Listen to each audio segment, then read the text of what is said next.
Hello cuties, అందరూ ఎలా ఉన్నారు? అందరూ బాగున్నారనుకుంటున్నాను. ఐ హోప్ బాగోవాలని కూడా కోరుకుంటున్నాను. ఫ్రెండ్స్, అయితే చాలా రోజుల తర్వాత షార్ట్ వీడియో అయితే చేయబోతున్నాను. ఫ్రెండ్స్, ఇక్కడ వచ్చేసి సింపుల్ అంటే సింపుల్ రెసిపీ అనమాట. అందరికీ నచ్చే రెసిపీ, ఈవినింగ్ టైంలో ఈజీగా అయిపోయే రెసిపీ అనమాట. ఎప్పుడైనా ఏమైనా వెజిటేబుల్స్ లేకపోతే ఇలా కూడా చేసుకొని తినండి. స్టమక్ కూడా హాయిగా ఫీల్ ఉంటుంది, మనకు కూడా హ్యాపీగా ఉంటుంది.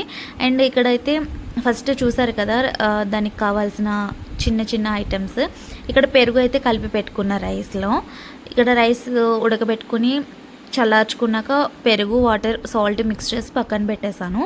అండ్ శనగపప్పు, కరివేపాకు, ఎండుమిర్చి, ఆవాలు, జీలకర్ర ఆయిల్లో ఫ్రై చేసుకోవాలి. ప్రీ హీట్ అయినాక ఫ్రై చేసుకున్నాక ఏం లేదు, చాలా అంటే చాలా, ఆల్మోస్ట్ అందరికీ వచ్చు. కొంతమంది ఒకలా చేస్తారు, కొంతమంది ఒకలా చేస్తారు. అండ్ నేనైతే ఇందులో దానిమ్మ గింజలు వేస్తాను. అండ్ కాజు కూడా వేసుకుంటే అసలు ఎమ్మి రెసిపీ అనమాట. ప్రస్తుతానికి అయితే నా దగ్గర కాజు లేదు కాబట్టి నేను వీటితో సరిపెట్టేస్తాను.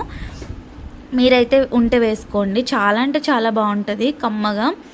ముద్దకు ఒక జీడిపప్పు వస్తే ఇంక అసలు దీనికి మించిన ఫుడ్ ఏది లేదనిపిస్తుంది, అంత బాగుంటుంది. మీరు కూడా ఒకసారి ట్రై చేయండి.